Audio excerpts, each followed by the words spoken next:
Morning. So we're gonna do something a bit different today, and I'm gonna try and do my best to get. We're gonna do a day in the life, and I'm gonna take you through a bit of my morning routine, and then I'm gonna take you to work. I got a few bits to do: meeting, going to the gym, got a meeting, and then I've got to plow through a load of work stuff. So and coffee. So let's get to it.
This is me.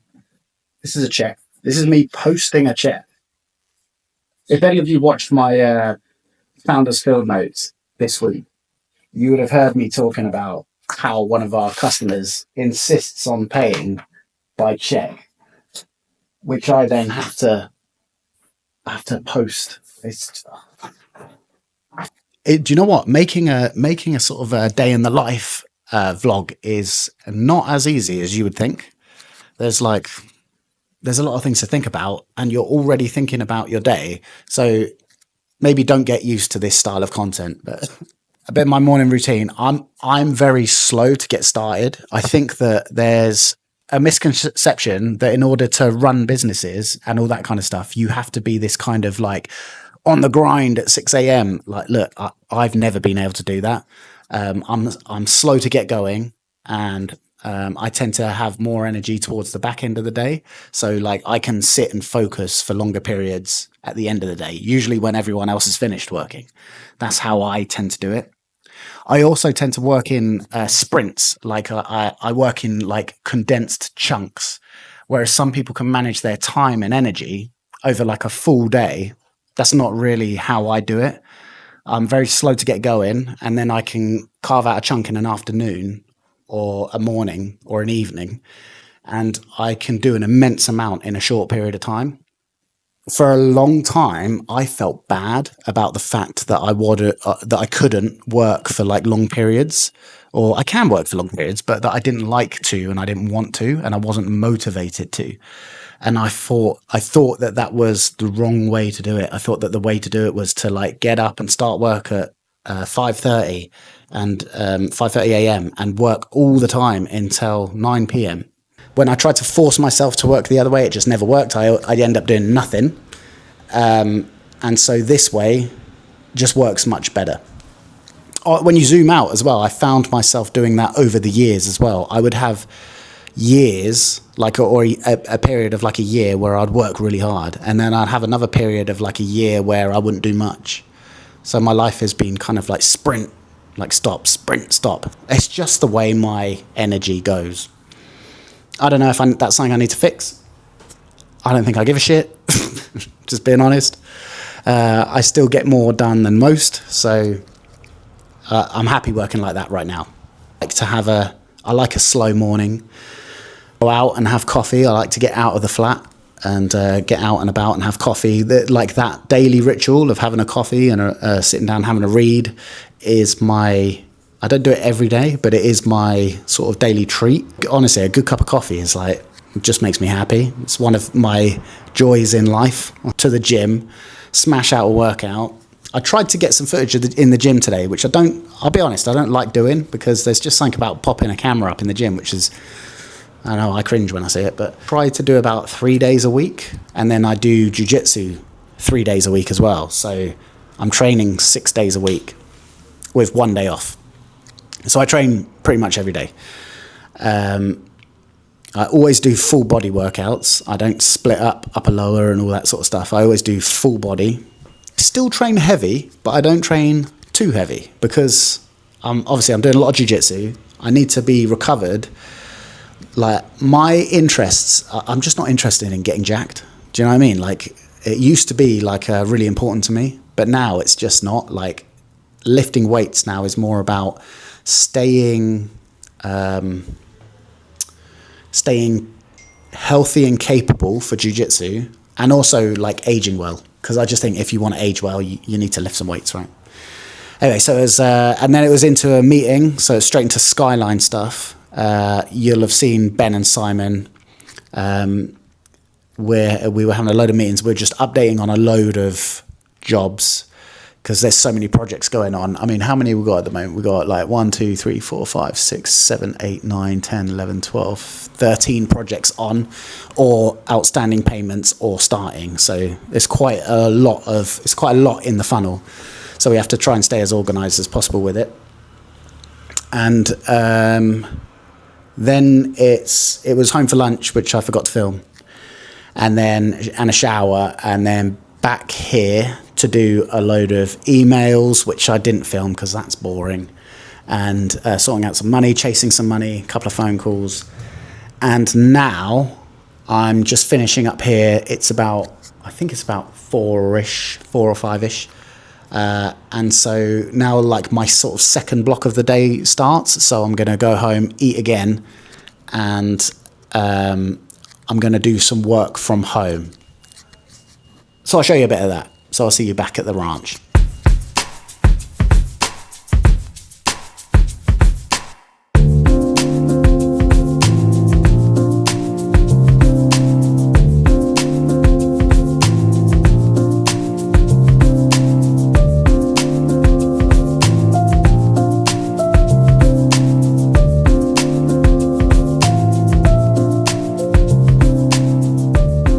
Okay, a couple of things.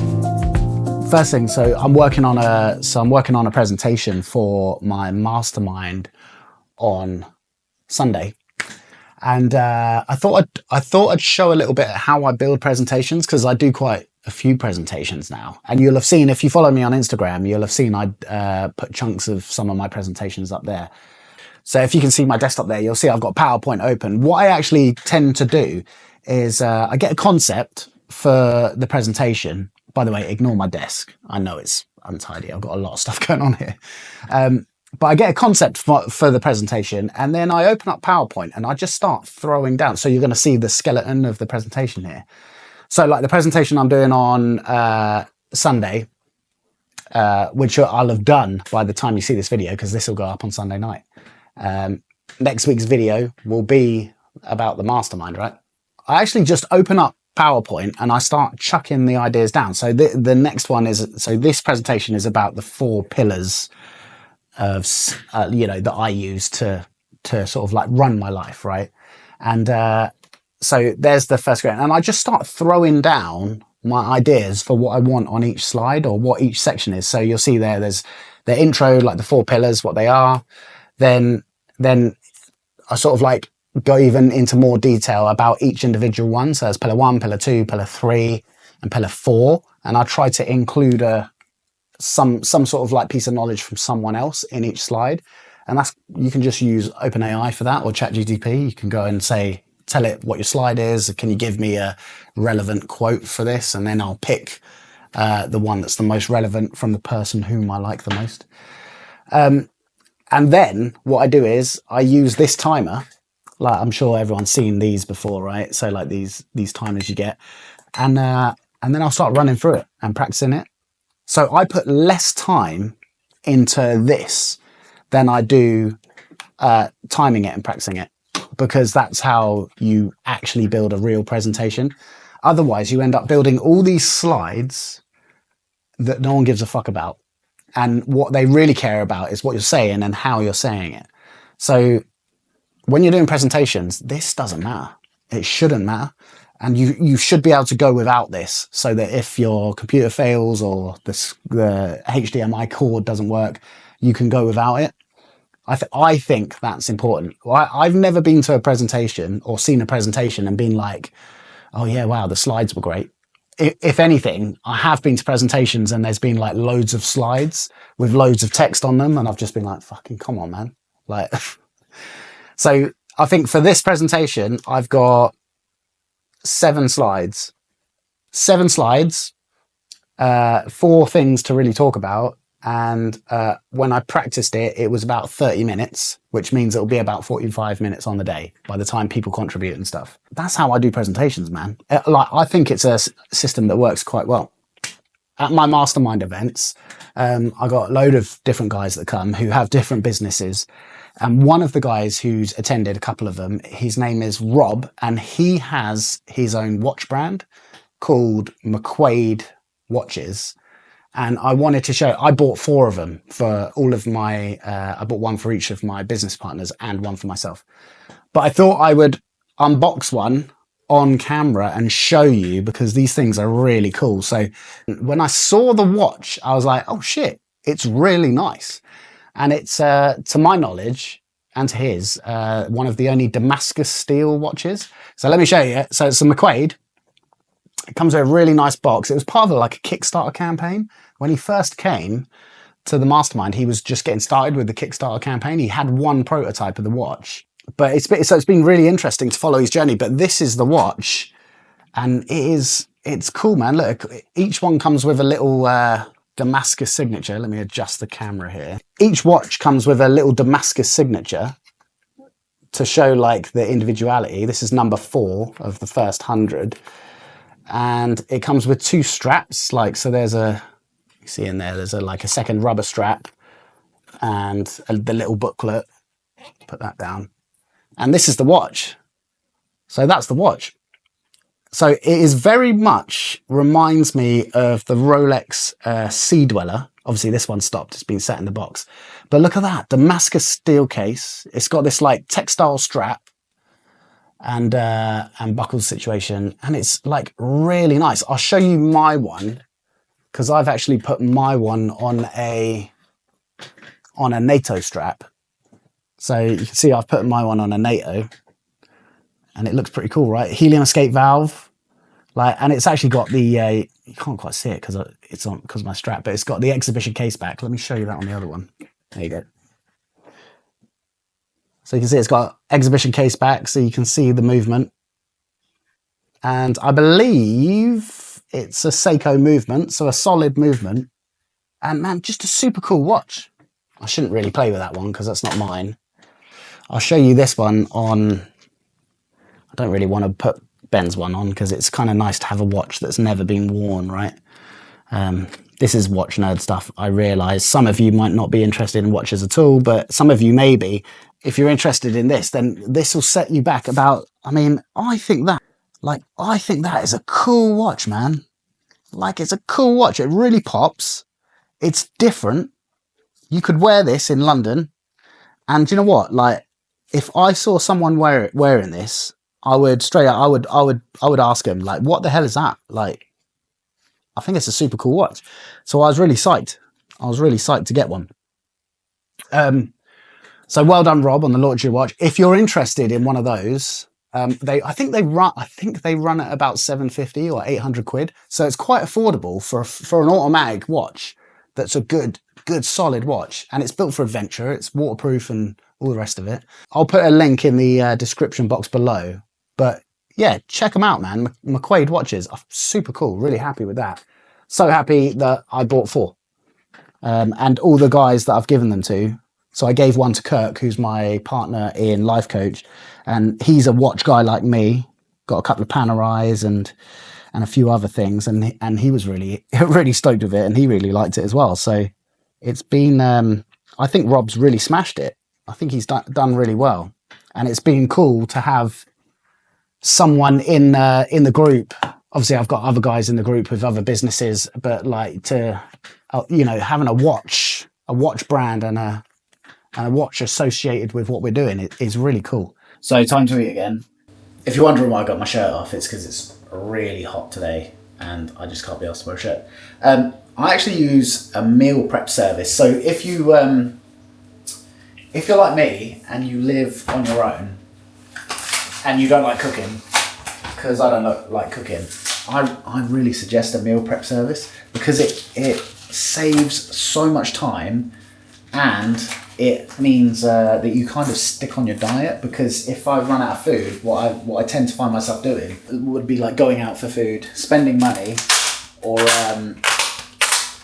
eating something that I shouldn't be eating. I cook my own breakfast, and then I have like my first and second meal, because I eat 2 lunches. Track my calories. I never have, but if you like tracking your calories and all that kind of stuff, I guess it's good for that. So yeah, that's how it just makes eating so easy, and with all the stuff I do, like all the work stuff and all of that, I'm just trying to make everything as easy as possible. Same as like, I don't do my own cleaning, I have cleaners. I don't do my own cooking, I have a meal prep service. This is arguably what you have a wife for, but I don't have one of those. I've got a girlfriend, but we don't live together. So I try and outsource everything that I don't want to do, or everything that I can pay someone else to do. That's what I do, and it gives me time so that all I'm doing is working or doing my hobbies and stuff like that. And that's, do you know what? Like, it's quite nice. Like, it's quite nice there. But I am spoiled, because what happens is, if I need to do any cleaning or cooking, I tend to get quite annoyed about it. I'm not sure what that says about me, but yeah, it means that I can stay focused on all those things.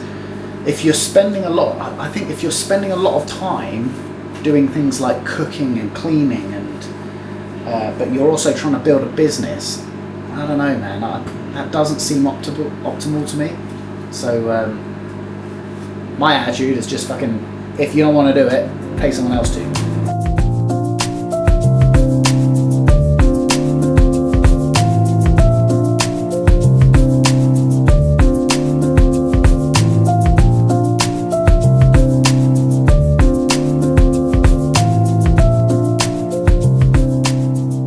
Bosh. So as you can see, I've got the sauna on now.